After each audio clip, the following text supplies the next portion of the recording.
Yo guys, what is up? Max on Outriders video, and today we're talking about the things that I wish I knew before I started Endgame, the things that have helped me progress through the Endgame. I am now a CT13 with my Trickster and been having a really good time, but there's so many little things that I didn't know that have now helped me push higher and higher challenge tiers. So I wanted to share that information with you guys. Obviously, going to be talking about some spoiler content here, spoiler-based things, mainly tips and tricks and like stuff with the modding systems and how the end game actually works. So if you do not want to hear any of that, definitely click off the video. You guys are warned. With that, guys, let's get right into it. All right, guys, so the first thing we need to talk about is challenge tiers and world tiers and how this end game works. Now, I was under the impression that world tiers were going to be part of the end game, and in truth, they aren't.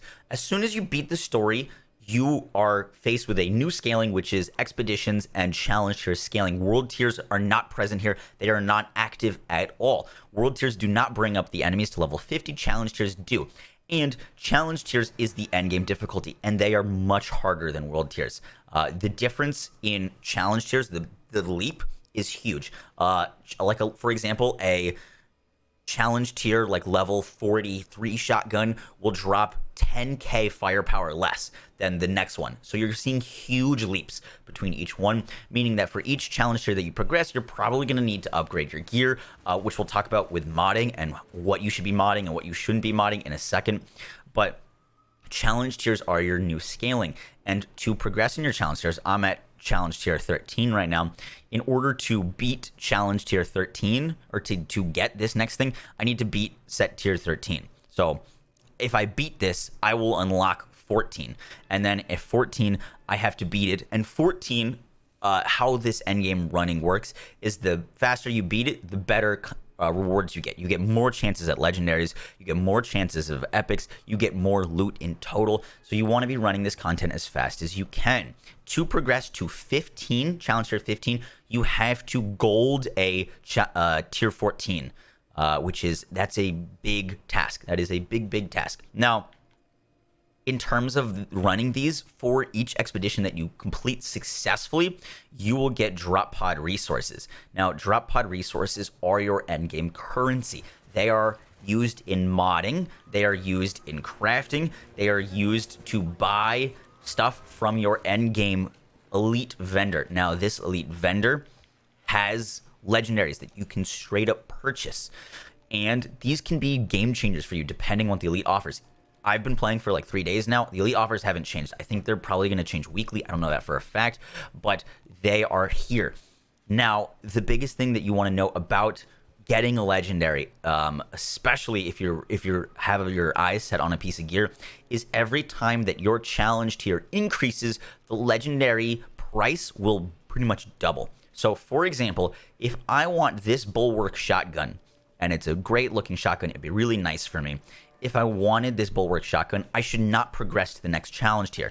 If I go and run a challenge tier 13 to get it to 14 now, that price of that shotgun will double. So the way to do it, and if you're struggling, one thing to do is grind lower tier challenge tier runs, because you'll get a ton of resources. I'm getting like 3k coins every time I run one. Grind a few of those out, and then I can buy one of these things, but do not increase your challenge tier to higher than you're at, because it will double the price of these legendaries. So I kept chasing the legendaries, and I still haven't been able to purchase one because I kept increasing my challenge tier, and those kept getting further and further away from me.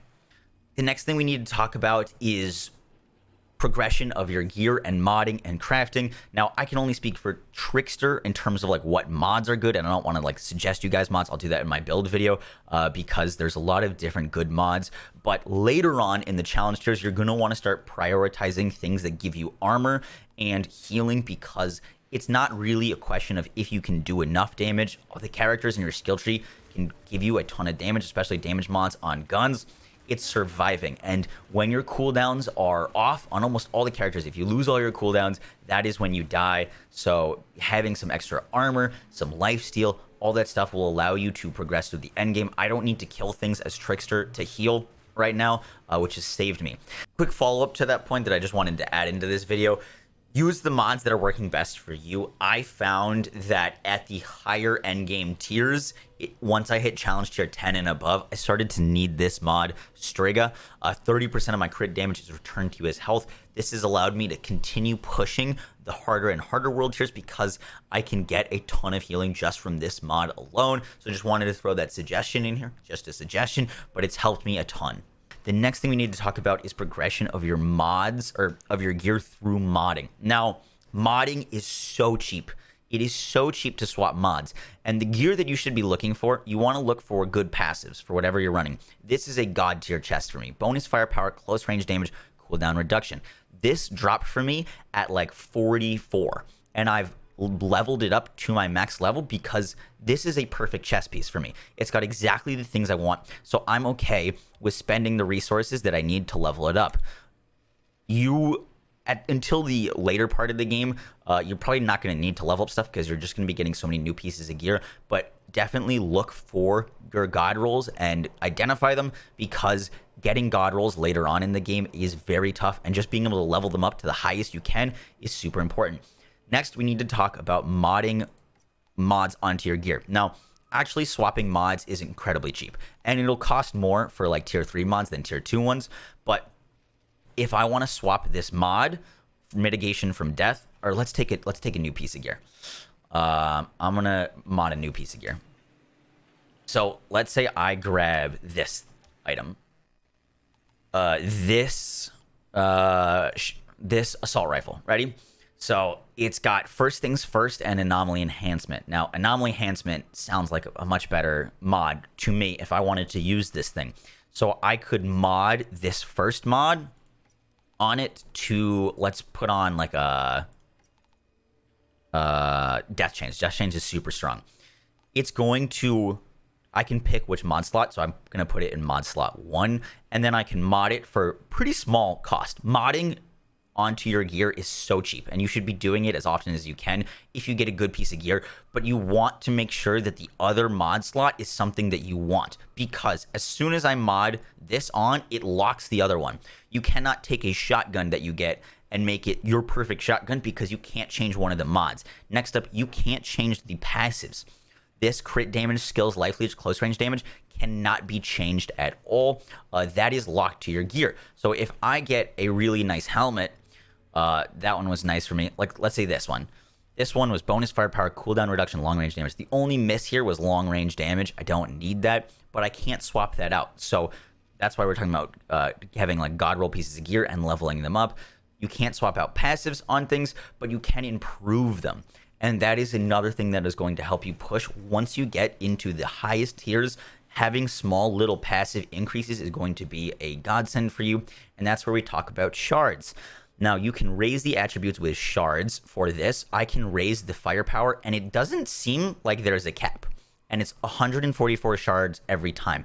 It does get diminishing returns, but it seems like you can hit this button as much as you want. Now, to do its increased firepower on this, it's going to pull from my shards that I have. And if I want to increase its close range damage, I only have 691 shards for close range damage, and it costs 141. Now, how do I get shards to keep bumping close range damage, which is going to help me a ton, is by breaking down weapons or pieces of gear that have this shard indicated at close range damage. So if I break down this piece of gear, I'm going to get shards for bonus firepower because it has that shard icon on firepower. I can then take those shards and put it onto my helmet that I want more firepower on. That is my god roll. And doing these, breaking down stuff that you don't need, increasing the attributes on your god rolls, rolling one mod slot out, is all going to help you push into the end game. It is super, super nice.